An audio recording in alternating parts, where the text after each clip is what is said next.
வணக்கம் சவுக்கு மீடியா நேயர்களே. இன்றைய அரசியல் அட்டையில் தமிழ்நாட்டில் நடந்த முக்கியமான அரசியல் மற்றும் சமூக நிகழ்வுகளை பற்றி விவாதிக்க இருக்கிறோம். வாருங்கள் சார். வணக்கம் சார். சார் வணக்கம். வணக்கம் நிதிஷ். வணக்கம் மாலதி. அனைவருக்கும் இனிய சுதந்திர நாள் நல்வாழ்த்துக்கள். ஸ்கூலில் கூட கண்டிப்பாக அந்த பாடம்லாம் படிச்சிருக்க மாட்டீங்க. இந்த சுதந்திர போராட்ட வரலாறுனா என்னன்ட்டு இதை வேற மனப்பாடம் பண்ண சொல்கிறேன், எனக்கு ஆண்டார்ந்து இருக்கும். அதை இன்றைய இளைஞர்கள் படித்து தெரிந்து கொள்ள வேண்டும் என்று நான் விரும்புகிறேன். என்னோட விருப்பத்தை சொல்லிடுறேன். நான் செய்ய மாட்டீங்கன்னு நல்லா தெரியும், இருந்தாலும் சொல்லிவிடுகிறேன். இன்றைக்கு நம்மால் அன்னைக்கு எப்படிப்பட்ட காலகட்டத்தில் வாழ்ந்தோம் என்பதை உணரவே முடியாது. நேரு எல்லாம் அவ்வளவு பெரிய பெரும் பணக்காரர். அவங்க அப்பா மிகப்பெரிய வழக்கறிஞர், அவரு மிகப்பெரிய வழக்கறிஞர், பெருத்த செல்வந்தர்கள். காஷ்மீரி பிராமின் 11 வருடம் சிறையில் இருந்தார் அந்த நாட்டுக்காக. காந்தி, வ.உ.சி. சிதம்பரம் கப்பல் ஓட்டுனர். அவர் சிதம்பரம் அவர்கள் வம்புக்கு நீ என்னடா கப்பல் விடுறது, நான் விடுறேன் பகுதியா. நம்மெல்லாம் சிறையில் கஷ்டமே படல. செக்கு இழுக்கணும், மாடு தானே செக்கு இழுக்கும், இவங்கள பூட்டி இழுக்க வைப்பாங்க. தான் சிறையில் வேலை. அப்போல்லாம் ரிமாண்ட் பிரிசனர்ஸ்க்கும் வேலை. தினைக்கு அவர் பெரிய பணக்காரரு. அவரும் கப்பல் ஓட்டுற வச்சிருக்காருன்னா அப்புறம் எப்படி இருப்பாரு. அவர் பிள்ளைகளை படிக்க வைக்க பணம் இல்லாமல் கஷ்டப்பட்டார், அந்த கப்பல்களை எல்லாம் விற்று. இதெல்லாம் ஏன் இவங்க கஷ்டப்பட்டாங்கன்னா, கொஞ்சம் இப்போ கஷ்டப்பட்டோன்னா பின்னாடி நல்லா சம்பாதிக்கலாம் என்பதற்காக அல்ல. நான் என்னை அழித்து கொண்டாலும் இந்த நாடு விடுதலை பெற வேண்டும். அதை விட எல்லோரும் நீங்க எல்லாத்தையும் படிக்கலைனாலும் குறைந்தபட்சம் இந்த பகத்சிங்கின் வரலாறை படிக்க வேண்டும் என்று நான் விரும்புகிறேன். எனக்கு ரொம்ப பிடிக்கும் சார் பகத்சிங் வரலாறு. உன் வயசுலாம் செத்துட்டாருன்னு நினைக்கிறேன், தூக்கில் போடப்பட்டு. ரொம்ப குறுகிய காலம் கடலூர் சிறையில் நான் இருக்கும்போது தான் முதலாக பகத்சிங்கின் எழுத்துக்களை படிக்கிறேன். அந்த சின்ன வயசுல பகத்சிங்குக்கு எப்படி இவ்வளவு ஞானம் என்பது எனக்கு வியப்பாக இருந்தது. இன்னைக்காவது நமக்கு ஏகப்பட்ட தரவுகள் கிடைக்கின்றன. அவரு ஆங்கில நூல்களை படித்து படித்து படித்து நான் ஏன் நாத்திகனானேன் அப்படின்ற ஒரு புத்தகம், ஒரு அற்புதமான புத்தகம், சின்ன புத்தகம் தான், ரொம்ப நல்லா இருக்கும். அதெல்லாம் படித்து தெரிஞ்சுக்கிட்டு நாம் இன்னைக்கு போய் சுதந்திர போரில் கலந்து கொள்ள வேண்டும் என்று பொருள் அல்ல. அப்போ இந்த சமூகத்துக்காகவும் நாட்டுக்காகவும் இத்தகைய தியாகங்களை அத்தனை பேர் செய்ததன் காரணமாக இன்னைக்கு நாம் அடிமையாக இல்லாமல் வாழ்ந்து கொண்டிருக்கிறோம். அதெல்லாம் படித்து தெரிந்து கொண்டால் நமக்கு குறைந்தபட்சம் இந்த சமூகத்தின் மீது அக்கறை உருவாக்கும், ஒரு பெட்டர் சிட்டிசனாக இவர்கள் இருப்பார்கள் என்ற அடிப்படையில் தான் அதெல்லாம் படித்து தெரிந்து கொள்ள வேண்டும் என்று நான் சொல்கிறேன். அனைவருக்கும் சுதந்திர தின வாழ்த்துக்களை சொல்லிக் கொள்வதோடு, உங்களுக்கு அந்த சுதந்திரம் இல்லை. நான் எல்லாருக்கும் சுதந்திரன்றீங்களே, எல்லாரும் போய் கொடியேற்றிட்டு முட்டாய் தின்ட்டு போகிறாங்க, உங்களுக்கு அதெல்லாம் கிடையாது. நீங்கள் அடிமைகள். தொடங்குப்பா சார். முதல்ல சுதந்திர தின நிகழ்வுல முதல்வர் விஜய் அவர்கள் பேசியிருக்காரு, அதுல இருந்து போயிருவோம் சார். திரு விஜய் அவர்கள் முதலமைச்சராகி கொண்டாடப்படுகின்ற முதல் சுதந்திர தினம் இன்றைக்கு உரையை நிகழ்த்தி இருக்கிறார், அந்த கொடியை ஏற்றி இருக்கிறார். பாத்தீங்களா சார்? பார்த்தேன், அவர் உரையையும் கேட்டேன். அதற்கு முன்பாக தொலைக்காட்சிகளிலும் அரசின் செய்தி விளம்பரத்துறையிலும் என் நிகழ்ச்சி நேரலை செய்யப்பட்டது. இந்த நேரலையை எனது அருமை நண்பர் அண்ணன் ஆர்பி உதயகுமார் அவர்களும் பார்த்திருப்பார் என்று நினைக்கிறேன். அந்த நிகழ்ச்சியிலே கலந்து கொண்ட முக்கிய விருந்தினர்கள் யார் யார் என்பதையெல்லாம் அண்ணன் உதயகுமார் பார்த்திருப்பார். ஏற்கனவே அந்த விருந்தினர்களை பற்றி பேசியதற்காக ஒருவர் செங்கிப்பட்டி வரை அழைத்து செல்லப்பட்டார். அண்ணன் உதயகுமார் அவர்கள் அங்கிருந்து பக்கம் இருக்கு மதுரை, அங்க கூட்டு போக மாட்டாங்க, இங்கே கூட்டு வருவாங்க, டிராவல் பண்ணும்ல. ஓகே. அண்ணனின் ஆர்வம் எனக்கு புரிகிறது.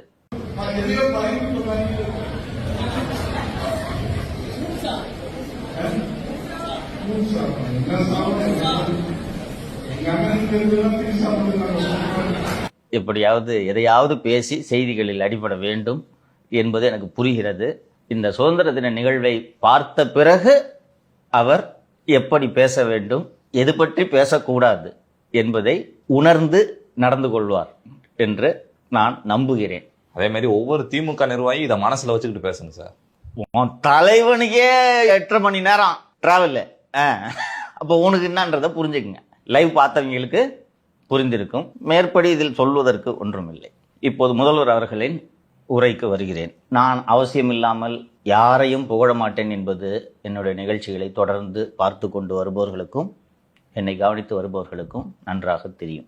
எல்லா தலைவர்களின் உரையையும் ஸ்பீச் ரைட்டர்ஸ் தான் பெரும்பாலும் ப்ரிப்பேர் பண்ணுவாங்க. இன்னைக்கு என்ன பேசணுன்ட்டு அந்த தரவுகளை எடுத்து வைப்பார்கள்.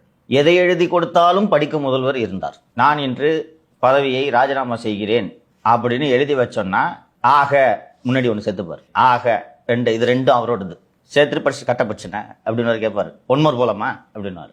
அவர் தப்பா படிச்சாலும் கீழே இருக்கும். சூப்பர் பின்னிட்டு. ஆமா, அவர் டைரக்டர் தீபுரி தினேஷ் சொல்லுவார், கட் பண்ணி என்ன வேணாம் நான் பார்த்து எடிட்டிங்ல பார்த்துக்கிறேன், விட்டுருங்க. திரு விஜய் அவர்களுக்கும் இந்த உரையை தயார் செய்வதற்கு உதவியாளர்கள் இருந்திருப்பார்கள். அதையெல்லாம் தாண்டி அந்த உரையில் என்ன இருக்கிறது என்பதை தெரியாமல் பேசும் நபர் அல்ல திரு விஜய். ஸோ இந்த உரையில் எதற்கு முக்கியத்துவம் கொடுக்கப்பட்டது, எதற்கு முக்கியத்துவம் கொடுக்கப்பட வேண்டும் என்பதில் திரு விஜய் அவர்களின் பங்களிப்பு இருந்திருக்கும் என்பதில் எனக்கு துளியும் சந்தேகமில்லை. திரு விஜய் அவர்களுடைய இன்றைய உரை எனக்கு அவ்வளவு பிடித்திருந்தது. அதனால தான் இவ்வளவு சிலாகித்து நான் சொல்கிறேன். முக்கியமான பாயிண்ட்ஸ் எனக்கு பிடிச்சதை மட்டும் நான் நோட்ஸ் எடுத்தேன். ரொம்ப கஷ்டப்பட்டு நம்ம நாட்டுக்கு சுதந்திரம் வாங்கியிருக்கோம். அதே போல லஞ்சத்திலிருந்தும் ஊழலிலிருந்தும் தமிழகத்திற்கும் விடுதலை வேண்டும். எவ்வளவு முக்கியமான வரிகள் என்பதை யோசித்து பாருங்கள். ரொம்ப கஷ்டப்பட்டு சுதந்திரம்லாம் வாங்கியிருக்கோம். தமிழ்நாட்டை ஊழலில் இருந்தும் லஞ்சத்திலிருந்தும் விடுவிக்க வேண்டும். இதுவும் ஒரு கிட்டத்தட்ட ஒரு விடுதலை போர். தமிழ்நாட்டில் லஞ்சம் ஊழலை ஒழிப்பதும் விடுதலைக்கு சமமான ஒன்று. லஞ்சம் ஊழலில் இருந்து தமிழ்நாட்டை விடுவிக்க பாடுபட்டு வருகிறேன். ஊழலில்லா தமிழ்நாட்டை உருவாக்க மக்கள் துணை நிற்க வேண்டும். இதை விட ஒரு அரசுகிட்ட என்ன எதிர்பார்க்க முடியும் சார்? பொதுவாக உங்களுடைய சப்ஜெக்ட், நீங்கள் ஸ்பெஷலிஸ்ட் அப்படின்னா லஞ்சம் தான். தொடர்ந்து லஞ்சத்தை பற்றி பேசிட்டு இருப்பீங்க. எந்த அரசு வந்தாலும் அவங்க வந்து செவி கொடுத்து கேட்குற மாதிரி இருக்காது. எனக்கே சம்டைம்ஸ் எதுக்கு ஒரு தேவையில்லாத விஷயங்களா பேசிட்டு இருக்காரு அப்படின்னு தோணும். ஸோ ஃபர்ஸ்ட் டைம் வந்து முதல்வர் அவர்கள் இந்த மாதிரியான ஒரு ஸ்டேட்மெண்ட் கொடுக்கறத நான் பார்க்குறேன். கிட்டத்தட்ட என் மனசில் இருக்கிறத விஜய் பேசுகிற மாதிரி நான் ஃபீல் பண்ணேன். என்னோட விருப்பம் கிட்டத்தட்ட தான் 2008 ஃபர்ஸ்ட் டைம் அரெஸ்ட் ஆனதுலேருந்து இதற்காகத்தான் நான் பேசிக் கொண்டிருக்கிறேன். 2008 நான் அரெஸ்ட் ஆனதே இது தொடர்பான ஒரு விவகாரம் தானே. வாழ்நாளின் நோக்கத்தை விஜய் இன்று கோட்டை கொத்தளத்தில் இருந்து கொண்டு நான் நிறைவேற்றப் போகிறேன் என்று அறிவித்ததாக நான் உணர்ந்தேன்.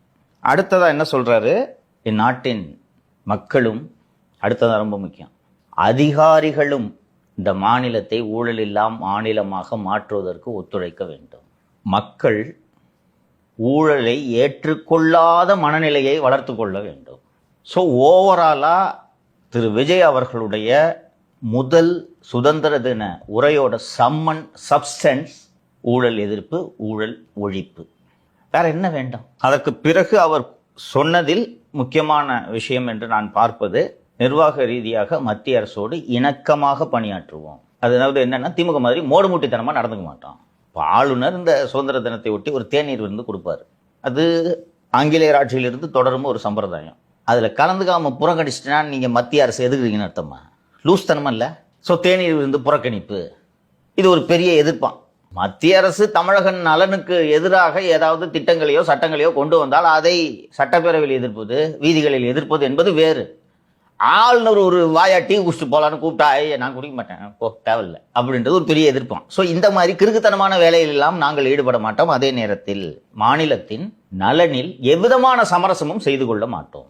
பிறகு பழைய திட்டங்களில் எவையெல்லாம் மக்களுக்கு பயனுள்ள திட்டங்களாக இருக்கிறதோ அவற்றை தொடர்வோம். எல்லாவற்றையும் விட முக்கியமாக அந்த ஸ்பீச்சோட பினாக்கலாக நான் பார்க்கறது, நானும் என்னுடைய அமைச்சர்களும் 8 கோடி மக்களின் பிரதிநிதிகள் என்று சொல்கிறார்கள். உங்களுக்கு வேலை செய்யறதுக்கு தான் நாங்கள் இருக்கிறோம். அப்படி தான் நான் இதை பார்க்குறேன். மக்கள் தான் முக்கியம். இந்த அரசுக்கு எதிராக எவ்வளவோ பேர் சதி செய்கிறார்கள் என்பதெல்லாம் எனக்கு தெரியும். அதையெல்லாம் நாங்கள் கண்டிப்பாக முறியடிப்போம். நீங்கள் என்னோடு இருக்கும்போது எனக்கு என்ன பயம்?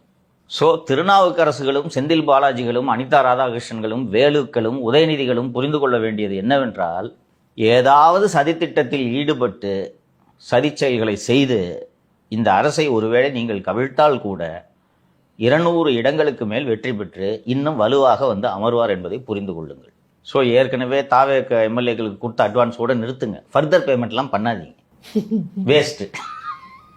நன்றாக புரிந்து கொண்டு திரு முதல்வர் அவர்கள் என்ன நடக்குது சுற்றி என்பதை புரிந்து கொண்டிருக்கிறார். மாலதி அவங்க சொன்னாங்க, நீங்கள் நினச்சதை வந்து அவர் நிறைவேற்றுவார்ன்ற நம்பிக்கை இருக்கான்ட்டு. முழுமையான நம்பிக்கை வந்திருக்கிறது. அருணுக்கும் எனக்கும் என்ன பிரச்சனை? நான் சிட்டி கமிஷனர் ஆகிறது அருண் தடுத்துட்டாரா? இல்லை நான் ஏடிஜே இல்லைண்ட் ஆகிறதுக்கு போட்டி போட்டுக்கிட்டு இருந்தேன்னா? அநியாயத்துக்கு திருடுறான் ஒரு அதிகாரியாக இருந்துக்கிட்டுன்றது தான் எனக்கு அருண் மீது பிரச்சனை. அந்த ஊழலை சுட்டி காட்டுனா உன் மேலே போய் கேஸ் போடுவேன்னா நானும் விட மாட்டேன். அந்த அருணை காப்பாற்றுவதற்கு இந்த அரசிலேயே கலைச்செல்வன்களும் ஜான ஆரோக்கியசாமிகளும் வேலை செய்யும் போது மனசுல ஒரு சின்ன சஞ்சலம் ஏற்படும்ல. இந்த அரசு வந்த உடனே அருணை தூக்கி லஞ்ச ஒழிப்புத்துறைக்கு இயக்குனராக போட்டா அவநம்பிக்கை ஏற்படுவது இயல்பு தானே. ஸோ அருண் அங்கிருந்து பந்தாடப்பட்ட போதே எனக்கு நம்பிக்கை வந்து விட்டது. நான் தொடர்ந்து நம்பிக்கையோடு பேசிக்கொண்டு தானே இருந்தேன். எல்லோரும் நம்பிக்கை இழந்து விட்டார்கள். உங்ககிட்ட எத்தனை பேர் சொன்னாங்க அதெல்லாம் மாற்ற மாட்டாங்க, அவ்வளோதாங்க, அவர் தான் நல்லா வலுவாக பிடிப்பாராம் திமுகவினர், உருட்டினாங்களா? ஆனால் நான் நம்பிக்கை இழந்தேனா? கடைசியில் பந்தாடப்பட்டாரா? இப்போதும் அருணை காப்பாற்ற சில சக்திகள் இதே அரசில் அவர் மீது எதுவும் விசாரணை வந்துவிடக்கூடாது, அவர் தூயவர் உத்தமன் என்று முயற்சிகளை செய்து கொண்டிருக்கிறார்கள். இன்று முதலமைச்சரின் உரையை பார்த்த பிறகு அந்த சக்திகள் புரிந்து கொண்டிருக்கும், கடவுள் நினைத்தாலும் அருணை காப்பாற்ற முடியாது.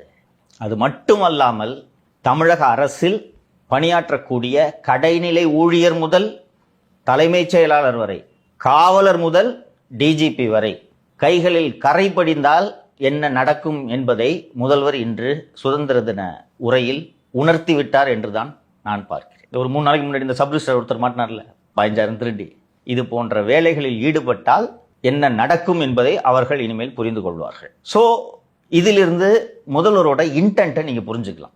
உங்கள் மனதில் இருக்கக்கூடிய அந்த ஆதங்கம் என்னவென்பது எனக்கு புரிகிறது. நல்லா பேசுறாரு, ஓப்பனிங்லாம் நல்லா டக்கராகுது. ஒருத்தரை குதிரைப்பேர வழக்கில் கைது பண்ணால் அவர் ஜாமீன் வாங்கிட்டு போய் ட்ரிப்ளிகனில் கைது பண்ணுகிறாரு. இன்னொருத்தர் மீது வழக்கு போட்டால் அவர் kidney failure, லங்கு failure, liver failure என்று சிங்கப்பூருக்கு போய்விட்டு வந்து தூய்மை பணியாளராக மாறிவிட்டார். தூய்மை பணியாளராக மாறியதோடு சட்டப்பேரவையில் அந்த ரவுடி தம்பிக்கு ஆதரவாக வேறு பேசிக் கொண்டிருக்கிறார். சேகர் பாபுலாம் சந்தோஷமா தெரிஞ்சுனுக்கிறாரு. நம்பிக்கையே ஏற்படவில்லையே என்று உங்கள் மனதில் எழும் அந்த மனதின் குரலை நான் பிடித்து விட்டேன். ஏனென்றால் என் மனதிலும் அதே குரல் தான் எழுகிறது. இன்னைக்கு ஜூனியர் விடன்ல கவர் ஸ்டோரி வந்திருக்கு, ரொம்ப டீட்டெயிலா எழுதியிருக்கிறாங்க. 3 பேர் லட்சியம், 2 பேர் நிச்சயம். ஏப்பா இது 1967 திராவிட முன்னேற்ற கழகத்தின் தேர்தல் முழக்கம். அரிசி விலை ரொம்ப கடுமையான உயர்வு, அப்பெல்லாம் பஞ்சம்.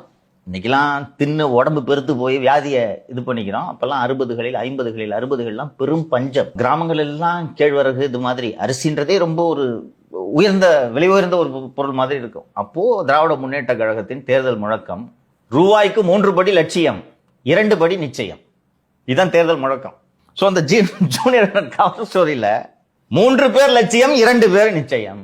அந்த 3 பேர் யார் என்றால் அண்ணன் திரு செந்தில் பாலாஜி, அண்ணன் சேகர் பாபு மற்றும் கண்டிஷன் ஸ்டார் நடிப்பு அரக்கன். ஸோ இதுல 2 பேர் நிச்சயம் என்று அந்த கவர் ஸ்டோரியில போட்டிருக்காங்க. அந்த ஸ்டோரியில என்ன இருக்குன்னா, செந்தில் பாலாஜியாவது அரெஸ்ட் பண்ணலான்னு சொல்லிட்டு நினைச்சாங்க, அது போயிடுச்சு. இவர் அடுத்து நமது லூ அமைச்சரை கைது செய்யலாம் என்று திட்டமிட்டால் அவரு கிட்னி ஃபெயிலியர் என்று சிங்கப்பூருக்கு சென்று தப்பிவிட்டார். 3 பேர் லட்சியம், 2 பேர் நிச்சயம் என்ற கணக்கோடு காவல்துறைக்கு பரபர உத்தரவுகளை போட்டிருக்கிறார் முதல்வர் விஜய். ஆனால் இந்த ஆட்சி இன்னும் எத்தனை காலத்துக்கு இருக்குமோ, அடுத்ததாக திமுக அரியணை ஏறிவிட்டால் நம்மை விட்டு வைப்பார்களோ என்ற அச்சம் பல காவல்துறை அதிகாரிகளிடமும் இருக்கிறது. ரொம்ப முக்கியம். என்னன்னா, இந்த ஆட்சி நிரந்தரம் இல்லை, நீடிக்காது. நம்ம பாட்டுக்கு திமுக ஆளுங்க மேலாம் ஆக்ஷன் எடுத்துட்டோம்னா அவங்க திரும்பி வந்துட்டா நம்மள பழி வாங்குவாங்க. இது இருக்கும். ரொம்ப ஒரு பொன் குமரகுருபுரம் எழுதியிருக்கிறது ரொம்ப சரியான வார்த்தை. இப்படிதான் அதிகாரிகளோட புத்தி திங்க் பண்ணும். எதுக்கு பட்டும் படாம இருந்துக்கோமே. அதனாலதானே சார் உதயநிதியை கைது பண்ணி கூட்டு போகும்போது ஏதோ பிக்னிக் போற மாதிரி எல்லா எக்ஸ் அமைச்சர்களையும் ஏத்திக்கிறாங்க வண்டியில, செல்ஃபி எடுத்துட்டு இருக்காங்க. இதுக்கு எல்லாம் காரணம் அதுதான். ஏன்னா ஒரு மகேஷ்குமார் அகர்வாலுக்குலாம் இன்னும் 6 வருஷம் இருக்கு சர்வீஸ். இதுக்கு பஞ்சாயத்து, நமக்கு இதுக்கு பிரச்சனை. இப்போ 1 வருஷம் சர்வீஸ் இருக்கிறவங்க தைரியமா இறங்கி ஆடுவாங்க. 5 வருஷம் 6 வருஷம் இருக்கிறவங்க நமக்கு இதுக்கு பிரச்சனை.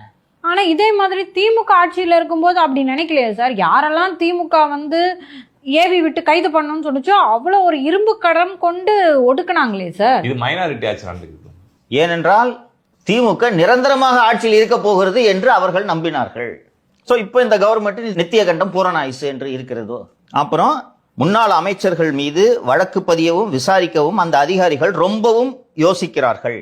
இந்த தடைகள் எல்லாம் உடைந்தால்தான் முதல்வரின் கணக்குக்கு விடை கிடைக்கும். இது மிகவும் சரி. இப்போ வேலுவை அன்னைக்கு ஒரு நாள் விசாரணை கூப்பிட்டாங்க, அதுக்கப்புறம் வேலுவை இது வரைக்கும் விசாரணைக்கு கூப்பிடல. லஞ்ச ஒழிப்புத்துறையில் இவங்க மகேஸ்வரி தான் பொறுப்பு இயக்குநராக இருக்கிறார். அதற்கு பிறகு